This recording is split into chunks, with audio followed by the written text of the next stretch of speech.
అందరికీ నమస్కారం అండి. నా పేరు బి మధుసూదన్ రావు. నేను Sri Kavya all departmental exams coaching centre Nizamabad నుంచి మాట్లాడుతున్నానండి.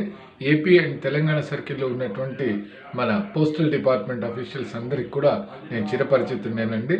ఆన్లైన్ ఆఫ్లైన్ క్లాసుల ద్వారా అలాగే మెటీరియల్ సప్లై చేయడం ద్వారా నేను అందరికీ చిరపరిచితున్నే.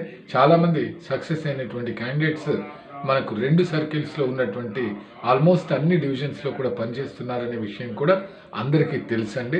ఎస్పెషల్లీ ఈ వీడియో చేయడానికి కారణం ఏంటంటే మనకు పిఏఎస్ఏ నోటిఫికేషన్ వచ్చేసింది. దాని ప్రకారం షెడ్యూల్ ప్రకారం ఏదైతే క్యాలెండర్ ఆఫ్ డిపార్ట్మెంటల్ ఎగ్జామ్స్లో ఉందో అదే ప్రకారంగా జూలై 20వ తారీఖున మనకు పిఏఎస్ఏ ఎగ్జామ్ జరుగుతుందండి. అదే దాని గురించిన నోటిఫికేషన్ ఏదైతే రిలీజ్ కావాల్సింది ఉందో 9వ తారీఖున అది రిలీజ్ అయిందండి. అన్ని సర్కిల్స్లోనూ నెమ్మదిగా వస్తుంది. అలాగే ఏపీ అండ్ తెలంగాణ సర్కిల్లో కూడా రిలీజ్ అయ్యిందండి. దానికి last date for submission of applications ఏమో జూలై 2వ తారీఖు అనేది నోటిఫికేషన్లో ఉందండి.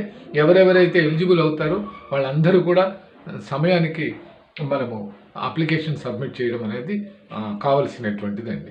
ఇక దీనికి సంబంధించి ఏదైతే సర్వీస్ ఉందో ఆ సర్వీస్కి సంబంధించి మనకు పోస్ట్ మ్యాన్ సర్వీస్లో 3 years సర్వీస్ ఉంటే as on 1/1/2025 is the crucial date అండి.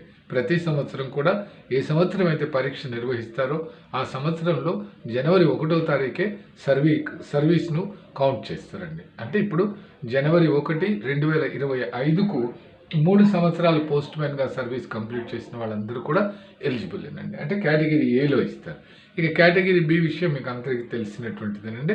మనం పోస్ట్ మ్యాన్ ఎంటీఎస్గా పనిచేస్తున్నటువంటి వాళ్ళు సర్వీస్ తక్కువైనా జేడీఎస్ కలుపుకొని చేస్తారు. కేటగిరీ ఏ అండ్ బిలో కూడా అప్లై చేయొచ్చండి. పరీక్ష రాయడంలో ఎటువంటి ప్రాబ్లం లేదండి.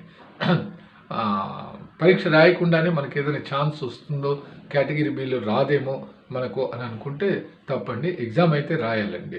తర్వాత ఫర్దర్ కాన్సిక్వెన్సెస్ తర్వాత ఇచ్చేయచ్చు. అయితే దీనికి సంబంధించి మనకి ఏదైతే వేకెన్సీస్ అనేటటువంటిది తెలంగాణలో మనకు అన్రిజర్వ్ కింద 51, ఎస్సీకి 6, ఎస్టీ 4, టోటల్ 61 ఇచ్చారండి. అంటే టోటల్ తీసుకున్నానండి నేను. ఎస్ఏది తర్వాత పోస్టల్ సైడ్ ఉన్నటువంటి పిఏది సర్కిల్ ఆఫీస్ రీజనల్ ఆఫీస్లో ఉన్న వేకెన్సీస్ అన్నీ కూడితే ఇలా వచ్చిందండి. Total 61, out of that ST 4, SC 6, 51 unreserved. In the same manner tentative vacancy position నిన్న ఏపీ సర్కిల్ కూడా రిలీజ్ చేశారండి. అందులో ఏపీకి 72 అన్రిజర్వ్డ్, 17 ఎస్సీ, ఎస్టీకి 10, టోటల్ 99 అండి. ఇది వేకెన్సీలు ఇంకా పెరగవచ్చు అండి. అది మనం ఇప్పుడే కన్ఫర్మ్ చేయలేం. కానీ దెర్ ఈజ్ ఏ ఛాన్స్ అనేది నాకు ఉన్నటువంటి అంటే నమ్మకం అండి. ఇంకొకటి నోటిఫికేషన్లో ఒకటి సీనియర్స్ జూనియర్స్ గురించి నోట్ నంబర్ 4లో ఒకటి ఇచ్చారండి. అది లిటిల్ బిట్ కన్ఫ్యూజన్ ఏంటంటే రూల్ 38లో వచ్చినటువంటి వాళ్ళు మనం జనరల్గా ఆ డివిజన్కి ఎక్కడికైతే వచ్చారో అక్కడ ఉన్నటువంటి వాళ్ళ డివిజన్లో ఉన్న వాళ్ళందరికంటే బాటంలో వస్తారండి. అదొకటి. ఇంకొకటి ఏంటంటే ఈ ప్రమోషన్స్ పొంది వాళ్ళు ఎగ్జామ్ రాయక ఒకటేసారి ఎగ్జామ్ రాసినప్పుడు వాళ్ళు కూడా ఒక గ్రేడేషన్ లిస్ట్లో అంటే సీనియర్ జూనియర్ లిస్ట్లో వాళ్ళు కూడా ఇదవుతారండి. దీని గురించి అది మధ్యలో ఒక పేరాన్ని కట్ చేసి ఇవ్వడం జరిగిందండి. ఇది నేను రేపు మీకు క్లారిటీ ఇస్తాను. ఇదంటే ఏంటి, దాంట్లో ఎందుకు అలా వచ్చింది అనేటటువంటిది ఇది ఇస్తానండి. సీనియారిటీ కోటాలో దీని గురించి ఉండేదండి. ఇప్పుడు దీనికి కూడా డైరెక్ట్ రిక్రూట్మెంట్ కూడా దాన్ని యాడ్ చేశారు. అది దాని గురించిన వివరాలు నేను చెప్తానండి.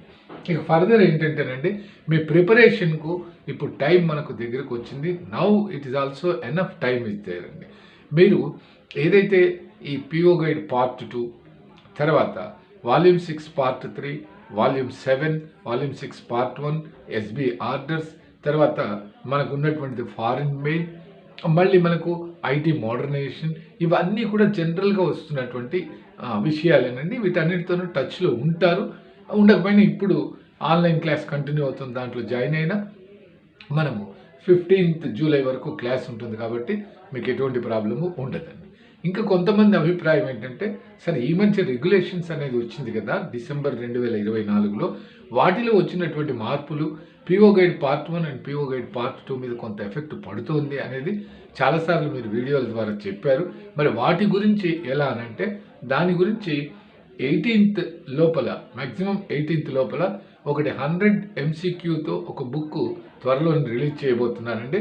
ఏదైతే రెగ్యులేషన్స్ పార్ట్ని డిస్కస్ చేస్తూ పిఓ గైడ్ పార్ట్ 1 మీద ఏమి ఎఫెక్ట్ పడ్డది, మనం ఇప్పుడు చూసుకోవాల్సినటువంటి అంశాలు ఏంటి అనే దాంతో ఒక బుక్ రిలీజ్ చేయబోతున్నానండి.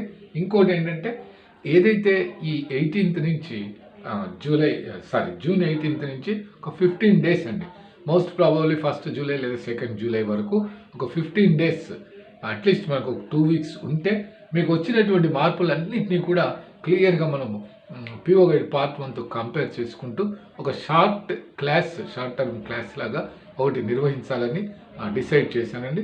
రేపు మీకు పూర్తి వివరాలు చెప్తాను. ఆ క్లాస్లో జాయిన్ అయిన వాళ్ళకే తయారు చేసేటటువంటి మెటీరియల్ మనం ఫ్రీగా ఇద్దాము అనేది ఒకటి, విడిగా కూడా తెప్పించుకోవచ్చు అనే 2 కాన్సెప్ట్ల గురించి I will give clarification tomorrow అండి. ఎందుకంటే మార్పులు వచ్చినటువంటి వాటన్నిటి గురించి కూడా క్వశ్చన్స్ రావచ్చు అనేది నో డౌట్ అండి. ఎందుకంటే ఇప్పుడు మనీ ఆర్డర్ ఉంది. మనీ ఆర్డర్ అంటే మనం మనీ ఆర్డర్లో వచ్చేటటువంటి అంశాలు ఏవేవి మార్పులు వచ్చినాయో అవన్నీ కూడా మనకు వచ్చే ఛాన్స్ ఉంటుందండి. మీకు ఇంకా డీటెయిల్గా మళ్ళీ రేపు మరో వీడియోలో కలుస్తానండి. మీకు ఏమి ప్రాబ్లం ఏదైనా ఉన్నా, ఇంకేమైనా డౌట్స్ ఉన్నా నాకు ఫోన్ చేయండి. ఇప్పుడు మామూలుగా అప్డేటెడ్